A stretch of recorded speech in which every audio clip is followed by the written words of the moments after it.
I'm going to do a video on updating and backing up your WordPress site. This is a very important thing to do on a very regular basis. WordPress is constantly being updated, as are themes, as are plugins, all to keep up with merging bugs and errors, and also because these are third-party products, hackers tend to take aim at them. So WordPress is constantly updating and keeping up with security issues that are known, and so it really is important for you to do this yourself on a very regular basis. Very regular being, if you update your content a lot, then regular for you would be dependent on that. I would say if you see that there's been more than 50 changes or so since the last time you backed up, then you probably want to back up your site. If you don't update your content on a regular basis, then at the very least once a month go in and make sure all the plugins are updated and back up your site as well. If this all is too much for you and you really don't want to take it on, then we do offer maintenance plans. If you get in touch with us, we can come up with a maintenance plan for you, and we typically then go in once a month and update plugins, theme, and WordPress for you. Anyway, so when you are in your WordPress site, you will see on your main dashboard that if you scroll down, you'll see how many edits have been done since the last time you backed up. You'll see over here how many updates are available, and so you want to make sure that you keep all of this kind of up to speed. So the first thing that you want to do before you do any updates, and in fact I always do it before I even add any plugins, is you want to back up your site. So even if I've only had 5 edits since the last time, if I'm going to go and update a bunch of plugins, then I really want to make sure that my backup is the most recent before doing that. So if I come to this Backup Buddy backup page, I can see that I've got a couple backups here, and that my last one was a week ago. So what I'm going to do is just get rid of all but one, and then I'm going to do a complete backup. I want to do a complete backup, and so not necessarily just a database one. To me, the complete backup is the one that I would use if I needed to restore your site. So we go ahead and do that. What I tell people is when you're doing a backup, what you want to do is you want to back up the site, and the way I've got it set up is just it's backing up to the local folder in the WordPress directory, which is essentially a folder on your FTP where all your files and folders are. So I say keep 2 here, and then always make sure you have saved to your hard drive. When a backup is complete, and we'll see it as we go through here, you'll have a button that says download the backup. So what I like to do is keep at least 2 backups of the site on my hard drive, and then keep 2 on the WordPress. So if anything ever happened to the server, it's a pretty rare thing, but it actually has happened, and having one that we can go back to on a hard drive that we have more access to is quite critical to being able to restore if anything goes wrong. So all we would do is just click that, and that would save it to our hard drive. Again, on this, you don't necessarily need to keep a whole bunch of them. They're quite large. I mean, depending on your site, they can be pretty big. So if you save them to your hard drive, just get rid of some older ones and just keep, the latest 2. There are scheduling. You can schedule Backup Buddy. So depending if you want to do that, you can do that. I personally think it's good to log in and do your manual backup, because you're then able to kind of make sure you have updates done, and it forces good practice, but some people like more automation. So again, I wouldn't do the database one. I would do the complete one. I would do it however often you think, and then I would delete backup file if you're doing it remotely, because you don't want them all to save. My problem with the automated one is more that it'll build up a whole bunch of them, so it really fills up your allotted hosting space. But if you go in once in a while and delete the old ones, then that's fine too. There is a way also to do backups to a remote location, which if you do have Dropbox and stuff, you can do it to that, which is always a good thing to do, or Google Drive, or any one of these options here. So you can also set it up to do that instead of saving it to a WordPress directory in on the server itself.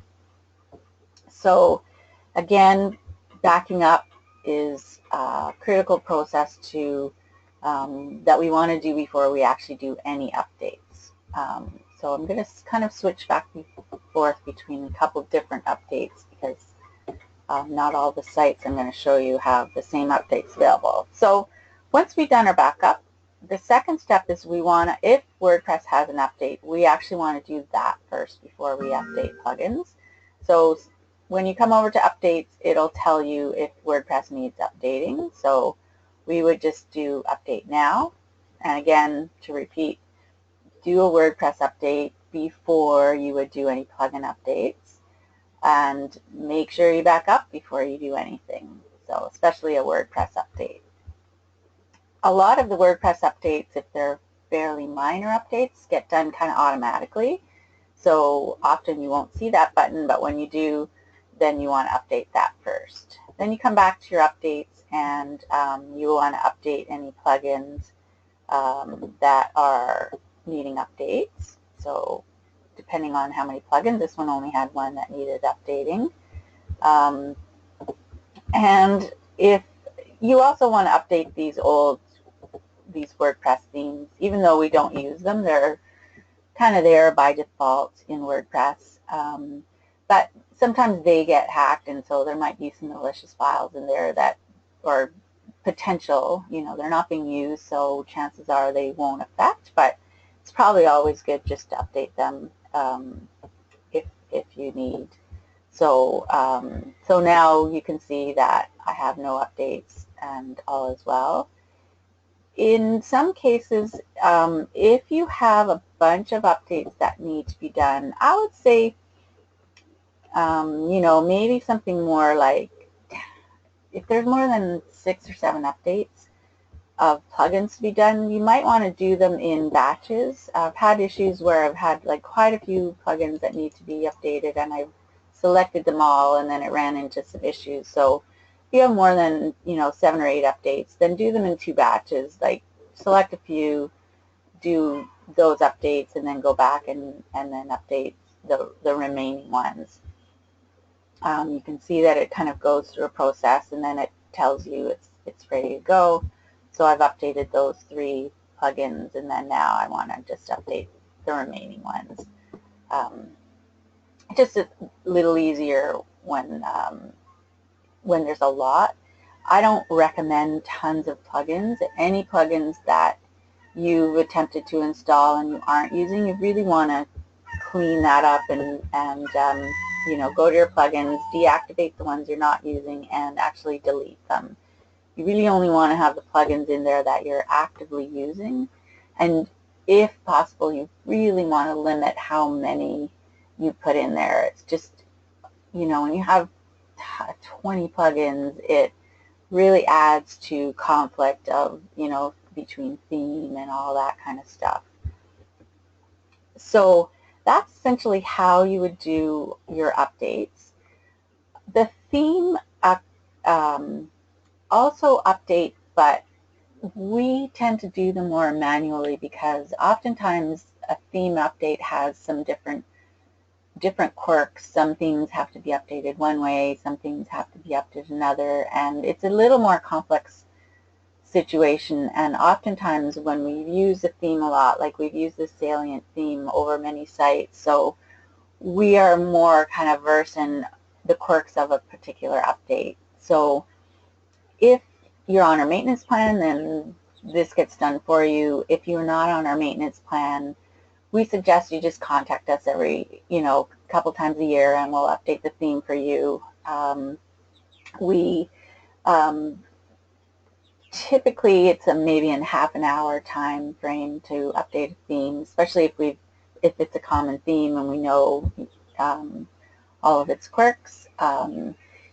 So this is a very manual process and pretty much has to be done by us. It is important to keep the theme updated, though I don't think you necessarily need to update to every time the theme updates. Typically what happens is when there's a major WordPress update, sometimes that'll kind of initiate a theme update because some things will go wrong with the theme, like you wouldn't, in some cases when, like for instance in the WordPress 4.5 update, the virtual composer of many themes that we install had to be updated, and what you saw in the user end was you weren't able to access the visual composer content. And so that's usually the key. It's like you make an update and then you go to edit something and then something doesn't seem right or something's not working the way it used to, then that's usually an indicator that the theme itself needs updating. So you would just contact us and